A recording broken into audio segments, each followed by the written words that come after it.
और आसान as an actor आसान नहीं है कि ये तुमने से वो लगता है कि अरे सेम करना इज इजियर, बट सेम करना is the most difficult. Same करते हुए आपको एंगेज करना, एंटरटेन करना is of course most difficult. तो वो एज चैलेंज रहता है।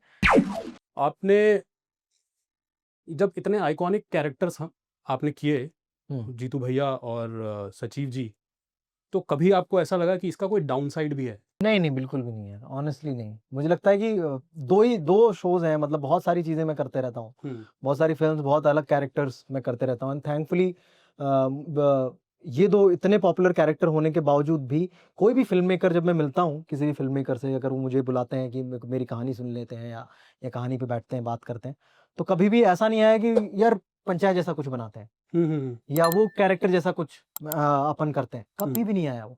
हमेशा जो ऑफरिंग हो रही है या जो कोई भी मेरे पास कहानी आ रही है वो डिफरेंट है। तो कभी भी ऐसा नहीं लगा कि ये चीज ट्रैप है। And I enjoy doing those characters.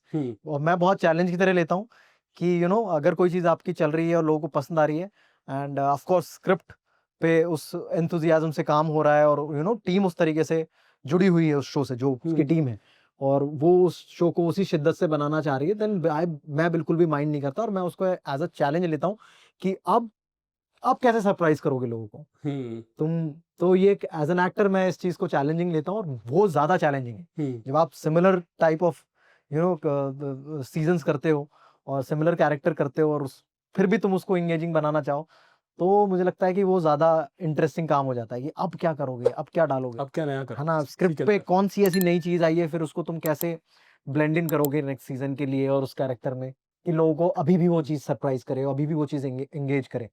तो जब तक मैं उन चीजों को एंजॉय कर रहा हूँ, जब तक मेरे लिए वो हमेशा हर बार, और आसान एज एन एक्टर आसान नहीं है कि ये तुमने से वो लगता है कि अरे सेम करना इज इजियर, बट सेम करना is the most difficult.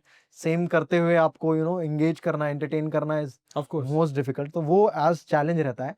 And जब तक तुम चैलेंज हो रहे हो as an actor, as any professional, तब तक आप बोर नहीं होगे, तब तक आप एफर्ट मारोगे, एंड तब तक जो तुम्हारा मेन काम है ऑडियंस को एंगेज करना, उसकी आप कोशिश करते रहोगे, एंड वो उतना ही काम होता है यार।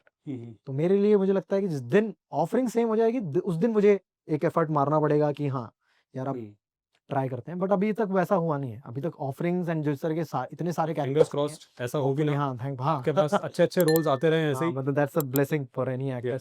एंड मतलब I feel lucky and grateful कि बहुत सारे अलग कैरेक्टर्स अभी तक करने को मिले हैं। We feel lucky that we get to watch a lot of different versions of you. So sweet of you, thank you.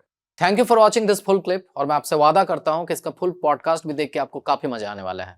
Link in the description.